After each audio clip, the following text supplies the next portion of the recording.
Assalamualaikum dan salam Sarawakku sayang. Anda bersama saya Hafizah Munirah Mahrab dalam Buletin UKAS edisi petang 10 Julai 2020. Berita utama, Jawatan Kuasa Pengurusan Bencana Bahagian JPBB Miri yang mengadakan mesyuarat pada Rabu telah memutuskan dua keputusan penting yang akan diberikan tindakan susulan dalam memutuskan rantaian pandemik COVID-19 iaitu penubuhan Jawatan Kuasa Kepolisian Masyarakat Bahagian Miri dan Jawatan Kuasa Pengambilan Sampel secara lawak bagi pekerja-pekerja tapak binaan. Menteri Bertanggungjawab Jawatan Kuasa Pengurusan Bencana Bahagian JPBB Miri, Datuk Lee Kim Shin dalam kenyataan media pada Khamis berkata, penubuhan Jawatan Kuasa Kepolisian Masyarakat Bahagian Miri adalah bertujuan memantau dan mengawal aktiviti di kampung atau kawasan masing-masing dan mewujudkan kerjasama di antara masyarakat dengan agensi kerajaan. Jawatan Kuasa Kepolisian Masyarakat Bahagian Miri ini merupakan satu pendekatan outreach bersama dengan komuniti daripada akar umbi seperti Ketua Masyarakat, Ketua Kaum, Kawasan Rukun Tetangga, Jawatan Kuasa Penduduk, JKKK, Persatuan Belia, NGO serta pihak yang berkepentingan yang lain sebagai platform untuk perkongsian maklumat dan penyelarasan aktiviti rondaan seiring dengan pelaksanaan program Kepolisian Masyarakat Bahagian Miri khususnya. Tumpuan rondaan ini nanti akan memfokuskan kawasan berisiko seperti berikut. Kenyataan media itu turut memaklumkan JPBB Miri juga bersetuju menubuhkan Jawatan Kuasa Pengambilan Sampel secara rawak bagi pekerja-pekerja tapak binaan di bahagian Miri yang diketuai CIDB Miri. Jawatan kuasa ini melalui bantuan Lembaga Pembangunan Industri Pembinaan CIDB Miri akan bekerjasama dengan majikan yang berkenaan bagi mendapatkan sampel ujian COVID-19 bagi pekerja-pekerja asing dan tempatan. Jawatan kuasa yang ditubuhkan ini akan melakukan sebanyak 5% persampelan secara rawak iaitu membabitkan pengambilan 650 sampel pekerja tapak pembinaan di Miri yang akan dilakukan pada Sabtu dan Ahad. Terdapat sejumlah 12,648 orang pekerja di tapak binaan di Miri dengan masing-masingnya 1,018 orang pekerja asing dan 11,630 orang pekerja tempatan bagi sektor tapak binaan di Miri. Berita berikutnya, Setiausaha Kerajaan Negeri Sarawak Datuk Ahmad Jaul Samiun telah melakukan lawatan ke Pejabat Kumpulan Wang Simpanan Pekerja KWSP Sarawak pada Khamis. Lawatan tersebut adalah semasa beliau yang juga ahli Lembaga Pengurusan KWSP Sarawak mewakili badan itu menerima kunjungan Timbalan Menteri Kewangan kedua Muhammad Shahar Abdullah. Selain diberi penerangan pematuhan prosedur operasi standard SOP pengoperasian KWSP, Datuk Ahmad Jaul turut diberikan taklimat berkenaan program-program KWSP.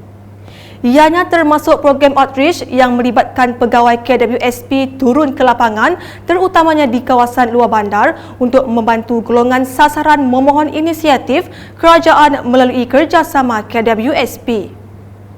Datuk Ahmad Jaul juga diberi penerangan lengkap mengenai status terkini penglibatan orang ramai di Sarawak berkaitan inisiatif kerajaan seperti iSuri.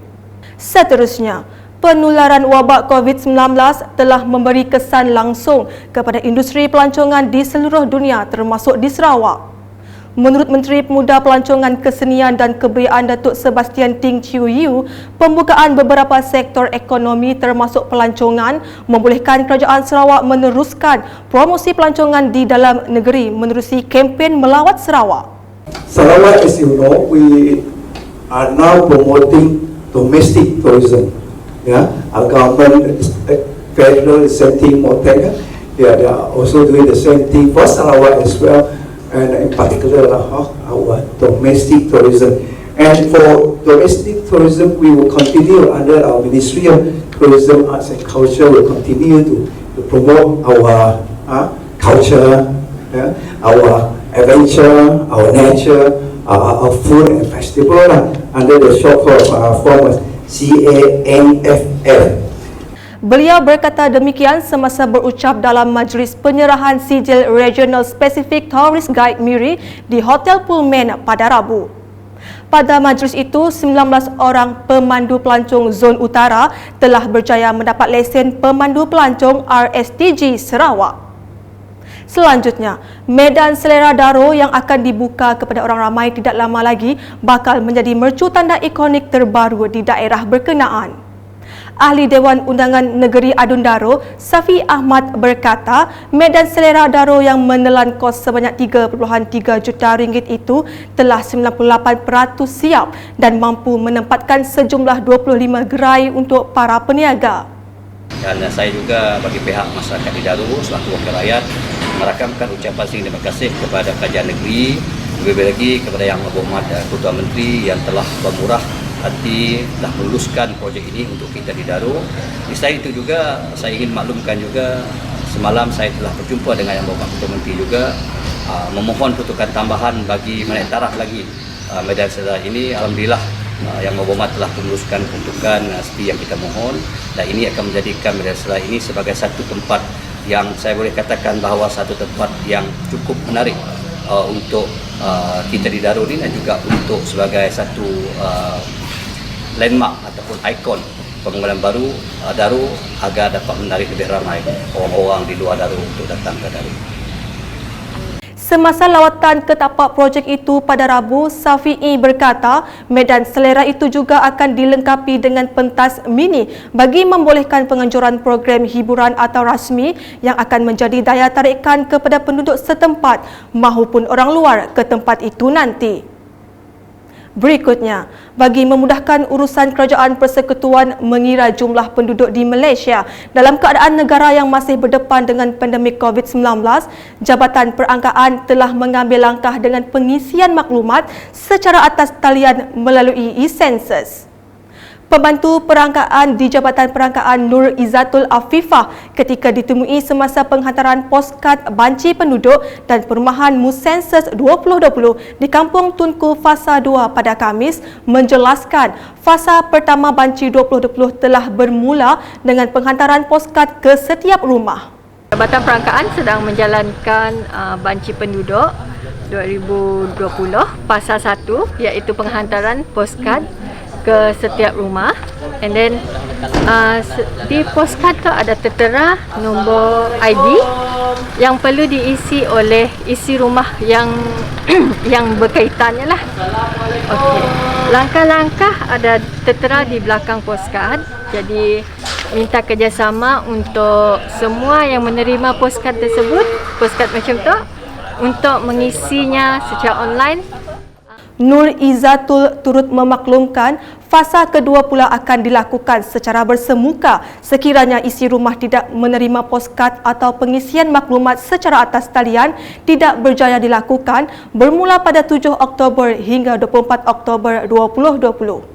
Beralih ke perkembangan mengenai program suntikan vaksin anti-rabies yang diadakan dari 8 hingga 9 Julai di Dewan Komuniti Sibu Jaya, di mana ia mendapat sambutan menggalakkan dengan sejumlah 215 anjing menerima suntikan. Penolong Pegawai Veterinar Charles Lang berkata, pemilik anjing yang kebanyakannya dari Sibu Jaya tidak melepaskan peluang dengan membawa haiwan peliharaan mereka untuk menerima vaksin secara percuma. Jadi program pemvaksinaan anjing adalah dijalankan di Dewan Komuniti Sibu Jaya selama 2 hari, yaitu 8 hingga 9 Julai 2020. Jadi hari ini adalah hari kedua kita menjalankan program pemvaksinaan anti-rabies, yaitu untuk anjing peliharaan. Jadi jumlah semalam anjing yang telah kita vaksin adalah 105 ekor lah. Pemilik anjing juga dinasihatkan agar membawa anjing mereka untuk suntikan vaksin setiap tahun bagi mencegah rabies. Sekian bersama saya Hafizah Munirah dan kru penerbitan. Ikuti berita selanjutnya pada edisi malam. Dapatkan berita terkini Sarawak setiap hari dengan melayari UKAS channel di YouTube atau di Facebook, Instagram, Twitter dan aplikasi Telegram Buletin UKAS. Mengakhiri buletin dengan gimik Majlis Pelancaran Hari Banci Perumahan dan Penduduk Malaysia 2020. Salam UKAS.